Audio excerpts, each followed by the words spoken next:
सभी धम्म मित्रों को सप्रेम नमो बुद्धाय जय भीम। बौद्ध भारत में आपका स्वागत है।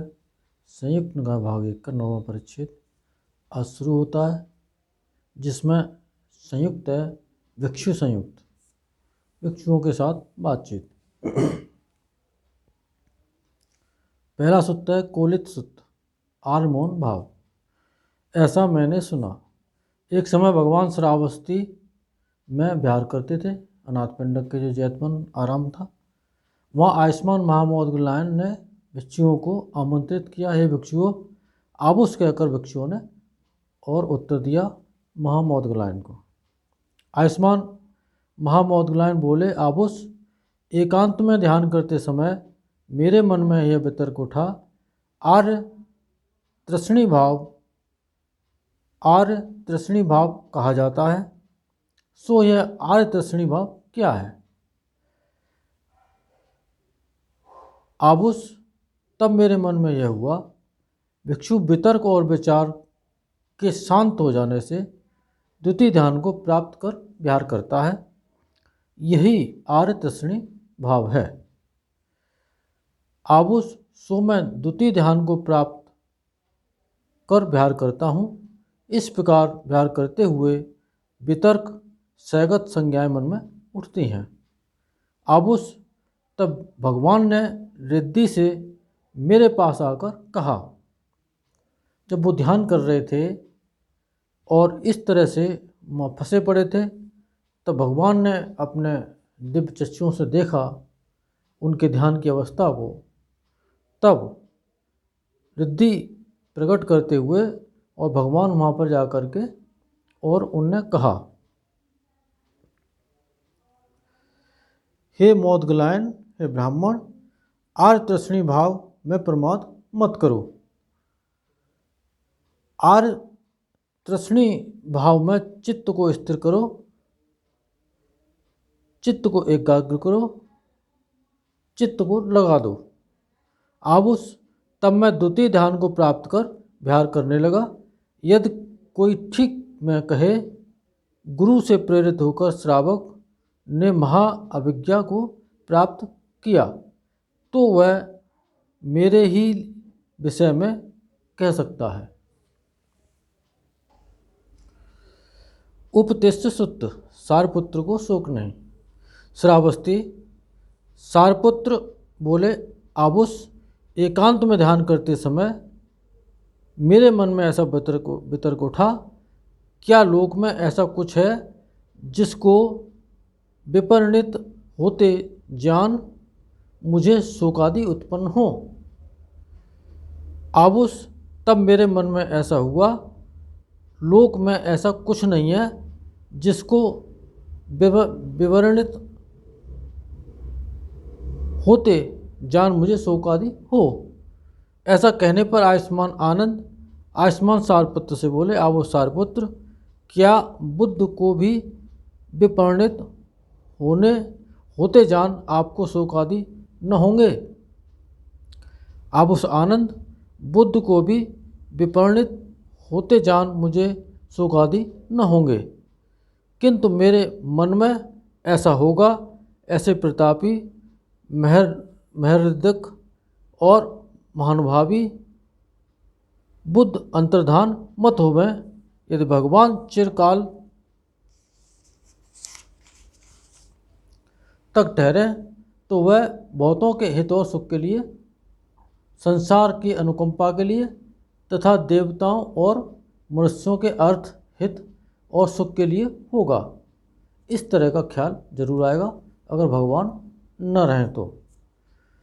सचमुच मैं आयुष्मान सारपुत्र से अहंकार, ममंकार और मानानुसय चिरकाल से उठ गया था, इसलिए बुद्ध को भी विपरिणित होते जान आयुष्मान सारपुत्र को शोकादि नहीं होते।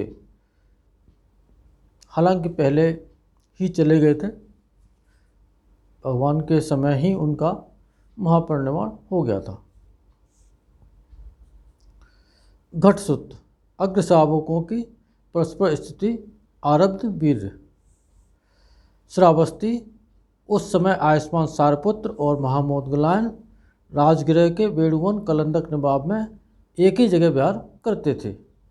तब आयुष्मान सारपुत्र सांझ को ध्यान से उठ जहाँ आयुष्मान महामोदगलायन थे वहाँ गए और कुशल क्षेम के प्रश्न पूछकर एक ओर बैठ गए।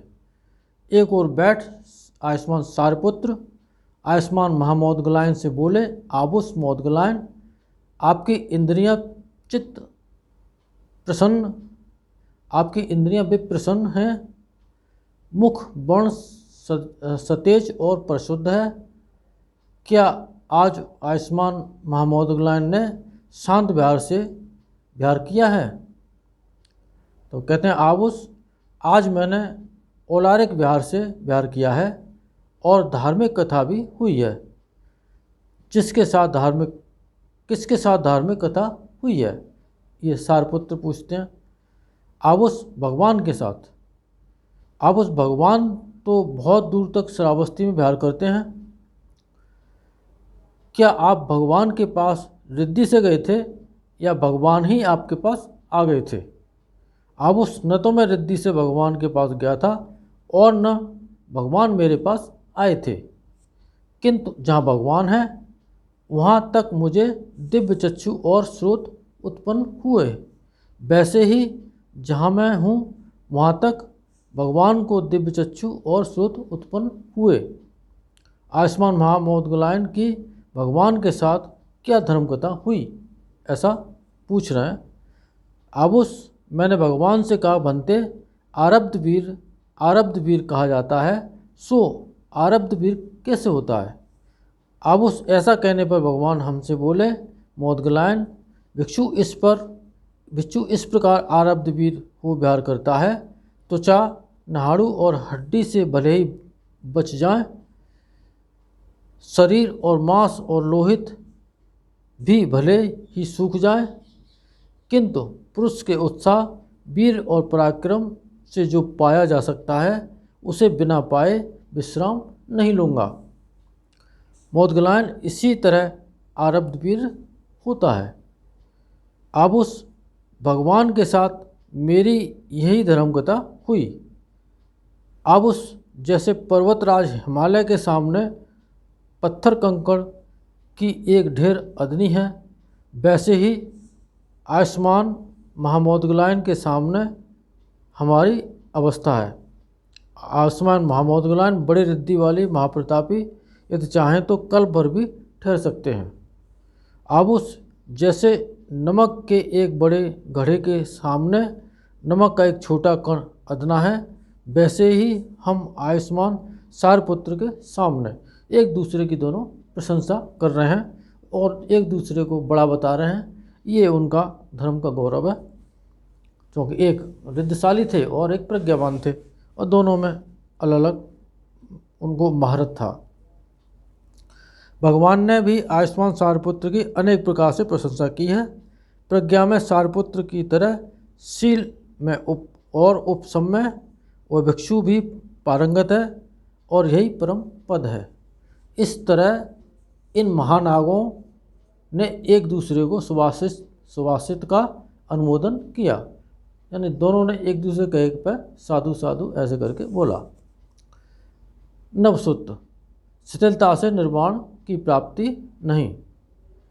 अगर ढीले ढाले होकर के बैठ जाएंगे, ध्यान करेंगे कि जब समय हुआ तो ध्यान होगा, तो संभव नहीं है। बल तो लगाना पड़ता है, हर काम में बल लगता है। बिना इतना आराम से बैठे बैठे कुछ प्राप्त नहीं होता। ठीक है, जिस तरह से हम मेहनत नहीं करेंगे तो धन नहीं आएगा, धन नहीं आएगा तो परिवार नहीं चलेगा और फिर बहुत सारे काम हमारे ठप हो जाएंगे। तो परिश्रम तो करना पड़ेगा उसके लिए भी। ठीक उसी प्रकार से मन दुखों से विमुक्त हो जाए, इसके लिए बड़ा परिश्रम है और छोटा मोटा परिश्रम नहीं है। और ऐसा परिश्रम है जिसमें मन झुकता भी नहीं है, लेकिन झुकाना पड़ता है, वो करना पड़ेगा।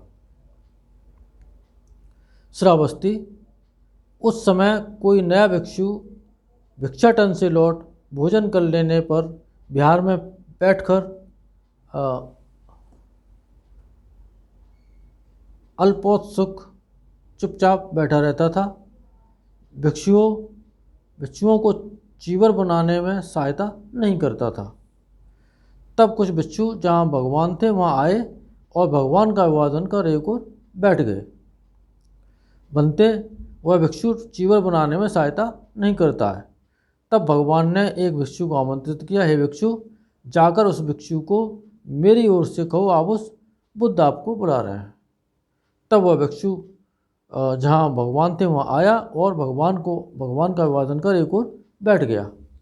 एक और बैठे हुए उस भिक्षु से भगवान बोले, भिक्षु, क्या तुम सच में सहायता नहीं कर सकते हो या सहायता नहीं करते हो? बनते मैं भी अपना काम करता हूँ। तब भगवान ने उसके चित्त को अपने चित्त से जान भिक्षुओं को आमंत्रित किया, भिक्षुओं, तुम इस भिक्षु से मत रूठो।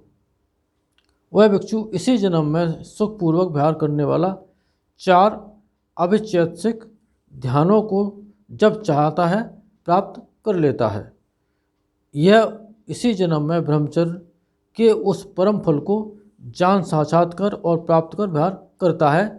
इसलिए कुलपुत्र अच्छी तरह बेघर हो प्रवज्जित होते हैं, जिसके लिए कुलपुत्र अच्छी तरह से घर से बेघर होकर के प्रवज्जित होते हैं, वो काम उन्होंने कर लिया हो जाते हैं। तब भगवान यह बोले, यह कहकर बुद्ध फिर भी बोले, शिथिलता करने से, अल्प शक्ति से यह निर्वाण नहीं प्राप्त होता। सभी दुखों से छुड़ा देने वाला यह नव जवान भिक्षु, यह उत्तम पुरुष अंतिम देह धारण करता है, मार को बिल्कुल जीत कर। ऐसा लगता था कि ये तो कोई काम ही नहीं करते हैं, चुपचाप बैठे रहते हैं, और जबकि वो उन सबसे आगे थे। तो फिर उनकी भगवान ने वहाँ पर प्रशंसा की है। तो इस तरह से एक सूत्र और लेते हैं, सुजात सूत्र। बुद्ध द्वारा सुजात की प्रशंसा। श्रावस्ती, तब आयुष्मान सुजात जहाँ भगवान थे वहाँ आए। भगवान ने आयुष्मान सुजात को दूर से आते हुए देखा। देखकर भिक्षुओं को आमंत्रित किया। भिक्षुओं, दोनों तरह से कुलपुत्र शोभता है। जो यह अभिरूप, दर्शनीय, प्रसादिक, अत्यंत सौंदर्य से युक्त है, वह इसी जन्म में ब्रह्मचर्य के उस परम फल को जान साक्षात्कार कर और प्राप्त कर विहार करता है, जिसके लिए कुलपुत्र अच्छी तरह से घर से बेघर होकर के प्रवज्जित हो जाते हैं। यह कहकर बुद्ध फिर भी बोले, यह भिक्षु शोभता है, ऋजुभूत चित्त से, सभी बंधनों से अलग होकर छूट गया है, अनुपादन के लिए निर्वाण पा लिया है, अनुपादान के लिए निर्वाण पा लिया है, अंतिम देह धारण करता है, मार को बिल्कुल जीत कर। इन सत्य वचनों से आप सबका मंगल हो, भला हो, कल्याण हो, संसार के सारे प्राणी सुखी हों। साधु साधु साधु।